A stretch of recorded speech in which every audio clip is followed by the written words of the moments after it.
I never thought I'd put this into words, but life has a way of tossing you into situations you'd never expect. My name's Joe and I'm 46 years old. 4 years I've been navigating life as a single dad, raising my daughter Cassie on my own. She's 23 now, and it's always been just the two of us, leaning on each other through thick and thin. We've been close, maybe closer than most families because it had to be that way. One night, something happened that caught me off guard. Cassie came home looking completely drained. She told me she wasn't feeling great, probably from juggling her job and college work. I could tell she was worn out.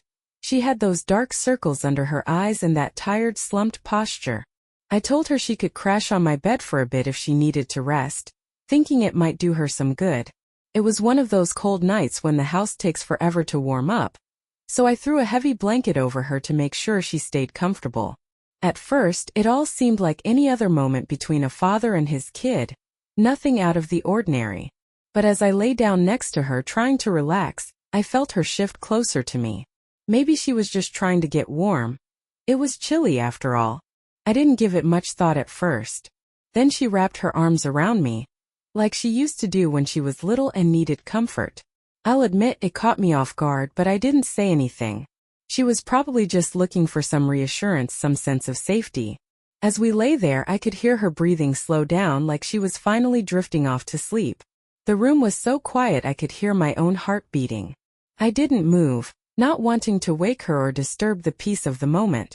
I told myself this was just a father comforting his daughter, nothing more. But then she shifted again, her arm wrapping a little tighter around me, and I froze for a second. I wasn't sure what to think. Part of me wanted to pull away and break the closeness, but another part of me stayed completely still, not knowing what to do. Then something happened that I wasn't ready for. I felt something firm beneath the blanket, a sensation I couldn't ignore. My heart raced and I did everything I could to stay calm. I told myself that it was nothing, just an accident or something she wasn't even aware of. Still, I couldn't shake the tension that was building. It was awkward, yes, but I tried to convince myself it would pass if I just stayed quiet. As the minutes dragged on, though, I couldn't help but notice that something had shifted between us. Something intangible but undeniable. Cassie stayed close, her breathing even, but the warmth between us seemed to grow stronger. I wanted to lighten the mood, maybe crack a joke to ease the weirdness, but the words just wouldn't come out. I felt like I was stuck in that moment, unable to figure out how to act or what to say. After a while, Cassie lifted her head and looked at me. Her expression was soft, almost too soft, and it made me feel uneasy in a way I couldn't quite explain. Her eyes had this quiet question in them, like she wanted to ask if everything was okay but couldn't bring herself to speak. I tried to smile, hoping it would break the tension, but it only seemed to deepen the silence between us. Her hand rested on my arm, her fingertips lightly brushing against my skin, as though she didn't even realize she was doing it. It was such a small, casual gesture, but it sent a jolt through me that I couldn't ignore. I focused on keeping my breathing steady, not wanting her to notice how fast my heart was racing. I kept telling myself that this was just an innocent moment, nothing more. But my thoughts kept spinning, pulling me in directions I didn't want to go. She moved her hand a little, her touch lingering longer than it should have. Then she opened her eyes again and met my gaze. There was something different in her look, a kind of vulnerability mixed with hesitation. It was as if she was waiting for some kind of unspoken answer from me. I managed to whisper her name, my voice barely audible, as if saying it aloud would somehow snap me out of whatever was happening. I should have moved. I should have said something to break the tension, but I didn't. The moment felt too heavy, like a storm gathering in the stillness. Neither of us spoke, but the air between us was charged, filled with all the things we couldn't say. Then, almost naturally, she leaned in just a little closer. My heart pounded in my chest, and my mind raced with 1,000 thoughts. But I stayed where I was, unable to pull away. Her hand rested on my shoulder, her touch light but steady. It felt as though the world around us had disappeared, leaving just the two of us in that quiet, tangled moment. I closed my eyes, trying to block out the feelings that were rising inside me, feelings I didn't understand and didn't want to face. But then she moved her hand gently, brushing a strand of hair away from my face, and it hit me like a punch to the chest. When I opened my eyes, she was looking at me with so much tenderness, so much trust, that I didn't know what to do. Her face was inches from mine, and I could see every little detail: the freckles on her nose, the curve of her lips, the way her eyes searched mine for something I couldn't give. I felt trapped between my role as her father and the strange, overwhelming emotions that seemed to come out of nowhere. Finally, she pulled back a little, breaking whatever spell had been cast over us. She let out a nervous laugh, rubbing the back of her neck, and looked away. That laugh snapped me out of it, made me realize just how close we'd been. And suddenly the weight of everything hit me all at once. I took a deep breath, trying to steady myself, praying she hadn't noticed the storm of emotions inside me. "Sorry, Dad," Cassie muttered, her voice low and uncertain, tinged with hesitation. There was something almost fragile in her tone, as if she was testing the waters to see how I'd respond. She turned her face away, and I caught the faintest hint of pink in her cheeks, a clear sign that she was wrestling with emotions she couldn't quite pin down. I wanted to tell her it was fine, that everything was okay, and we didn't have to let this strange moment linger between us. But the words just wouldn't come. I sat there feeling awkward and out of place in a way I never had before. Not with her. It was like I didn't know how to bridge the gap that had suddenly formed between us. Without thinking, I reached out and rested my hand on her shoulder, hoping the simple gesture might bring her some comfort. "It's okay, Cassie," I said quietly, forcing a small, reassuring smile. My voice was steady, but I could feel the nerves twisting in my gut. "We've been on our own for a long time, just the two of us. I guess sometimes it makes things different, doesn't it?" She nodded slowly, her expression softening just a little. For a moment I thought we'd managed to find our footing again, that the uneasiness was starting to fade. But then the sharp chime of the doorbell rang out, slicing through the fragile calm like a knife. The sudden sound startled both of us, snapping the tension like a rubber band. I stood up quickly, grateful for the distraction, even if my heart was still pounding from the intensity of the moment. As I headed for the door, I couldn't shake the lingering weight of what had just happened between us. When I opened it, there stood our neighbor, Sean. He was grinning, the kind of warm, easy smile that immediately made you feel at ease. Still, I noticed his gaze lingered on me for just a beat longer than usual, as if he could sense something simmering beneath the surface. "Hey, Joe," Sean greeted, his voice friendly and casual, the way it always was. "I thought I'd stop by and see if you needed anything. It's been getting colder lately, and I could help out if your heater's giving you trouble." His thoughtfulness was unexpected, but I felt an instant wave of relief wash over me. For the first time that evening, I allowed myself to relax, letting his kindness momentarily ease the knot of tension I'd been carrying. "Thanks, Sean," I said, managing a more genuine smile. "Actually, yeah, the house gets pretty chilly at night. I'd appreciate the help." Sean stepped inside, his footsteps deliberate but unassuming, and I noticed Cassie watching us immediately. From the corner of my eye, I caught the way her expression shifted, subtle but noticeable. Her face was unreadable at first, but there was a flicker of something in her eyes that sent a chill through me. Was it jealousy? It passed so quickly that I almost doubted myself, but the unease it left behind lingered. Sean got to work, checking the heater and chatting as he moved around the living room. His voice was light, the kind of casual small talk that usually felt comforting. But no matter how much I tried to focus on what he was saying, my mind kept drifting back to Cassie. She was standing in the hallway, silent, her eyes fixed on us with an intensity that made the air feel heavier. It wasn't just awkward, it was charged, like the room was filled with something unspoken. I couldn't tell if it was just my own nerves or if Cassie was feeling it too, but every glance she shot in our direction added to the pressure building inside me. It felt like Sean and Cassie were locked in some silent, invisible tug-of-war for my attention, and I had no idea how to handle it. When Sean finally finished his inspection, he turned to me with a reassuring smile. "Everything looks good, Joe," he said, his tone warm and friendly. "But if you ever need help with anything else, you know where to find me." "Thanks, Sean," I replied, meaning it more than he probably realized. As he left, I closed the door gently behind him, but the tension in the room didn't go with him. If anything, it felt stronger now. I turned back to find Cassie standing in the same spot, her arms crossed tightly over her chest. Her expression was serious, her eyes locked on mine, and there was something in her stance that made it clear this wasn't over. Not for her, not for us. "You okay, Cass?" I asked, keeping my voice soft but probing, trying to get a read on what was going on in her head. She shrugged, a small dismissive gesture that felt more like a defense mechanism than a real response. "Yeah, I'm fine," she said quietly, her voice barely above a whisper. But I didn't believe her. There was too much unsaid in the way she looked at me, too much tension in the space between us. And for the first time, I found myself wondering if I even wanted to know what she was really feeling. "Just didn't expect Sean to show up, that's all," Cassie mumbled, her words trailing off like they were supposed to mean more than what she said. Her tone was casual enough, but there was something underneath it. Something unresolved.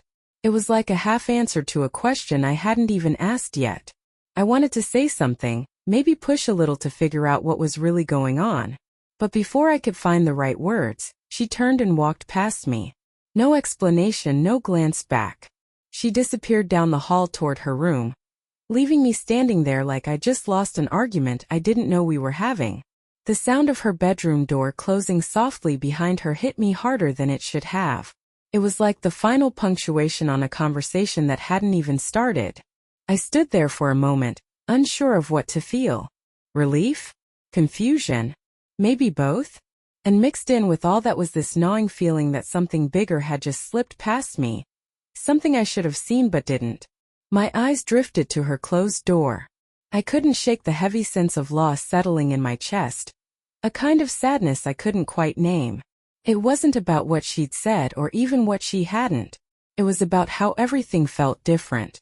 Like the ground had shifted between us, leaving me standing on shaky footing. I turned and headed to my room, sinking onto the edge of my bed. My thoughts wouldn't stop racing, replaying everything. The way Cassie had been earlier, how her eyes lingered a second too long when Sean was around, the tension that practically hummed in the air. None of it made sense, but it all felt too significant to ignore. I was so lost in thought that the knock at my door almost startled me. It was soft, hesitant, like whoever was on the other side wasn't sure if they should even be there. My heart jumped, part hope, part anxiety. "Come in," I said, trying to sound calm even though my nerves were anything but. The door creaked open, and there she was, standing in the doorway with that guarded, unreadable expression I'd come to know too well. She stepped inside, her movements slow, almost reluctant, and sat next to me on the bed.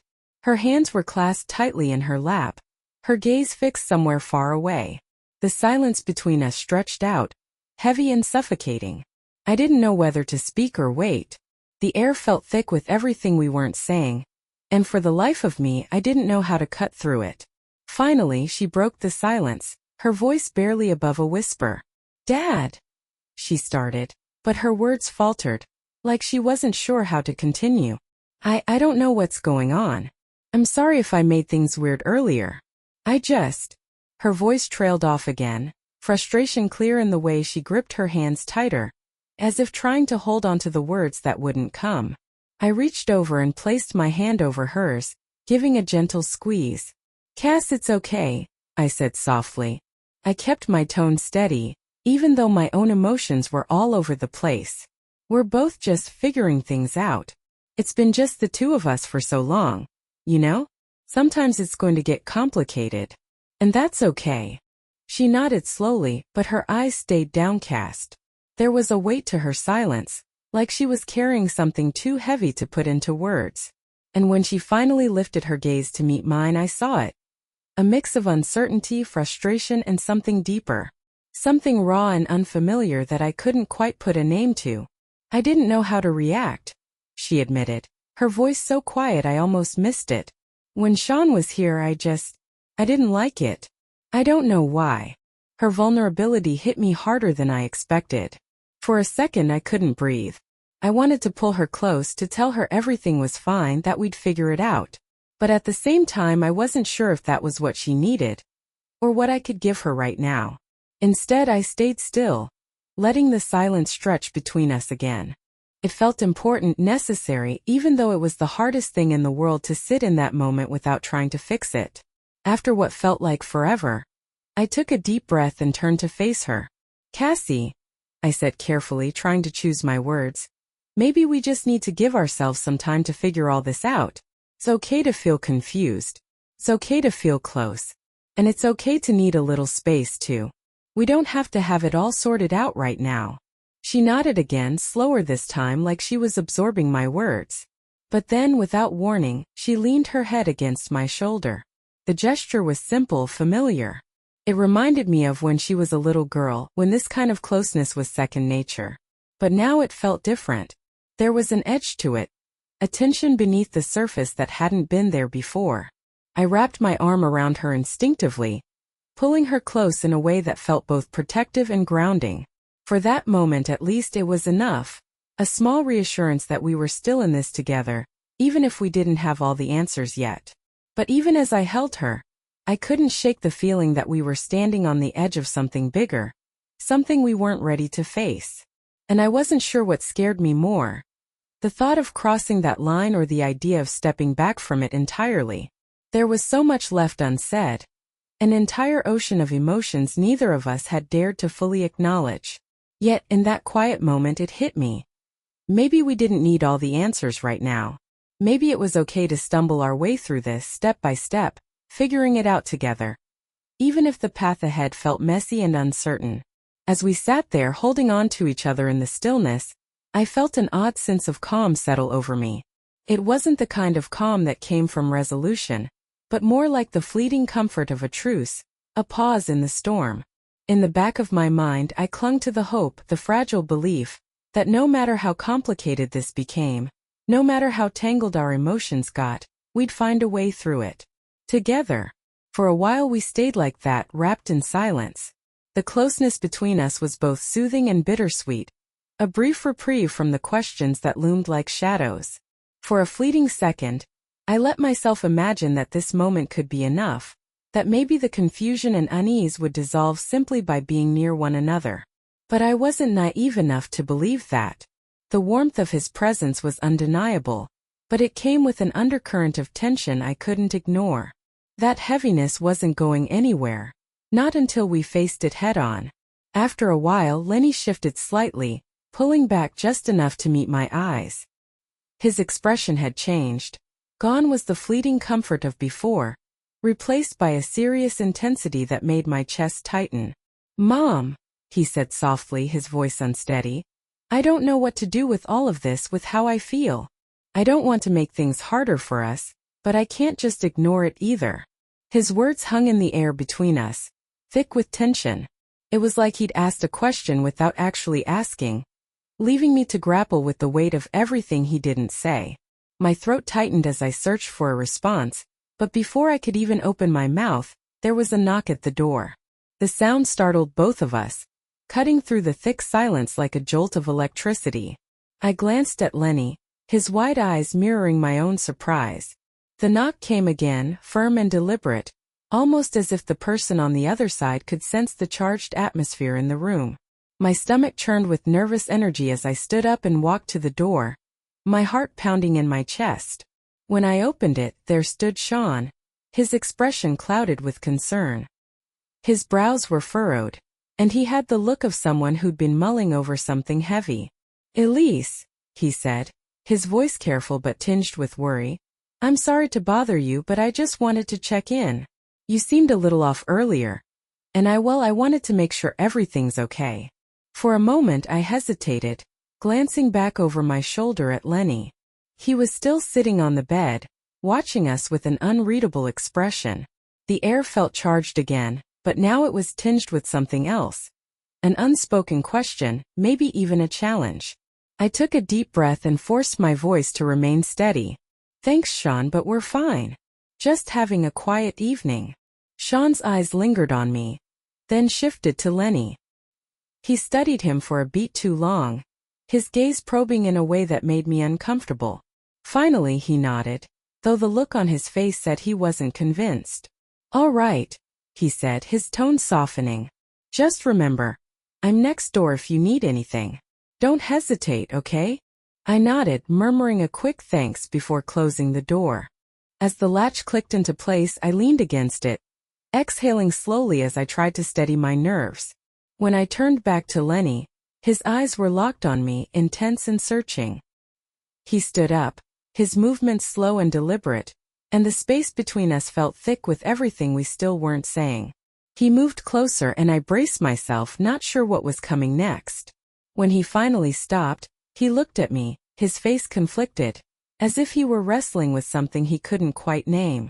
"Maybe we shouldn't push this, Mom," he said, his voice quiet and trembling. "Maybe we need some time to think, to figure it all out."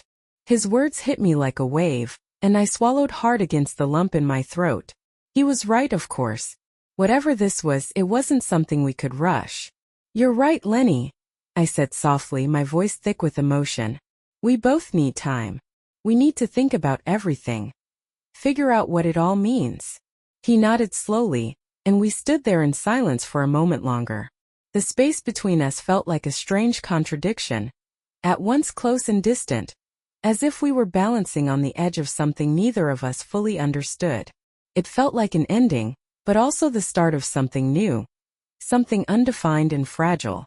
When Lenny finally turned and walked to his room, I stayed where I was, rooted to the spot. I watched him go, my heart heavy with uncertainty and hope, wondering what the future would hold for us, and whether, no matter what lay ahead, we could find a way forward, together or apart.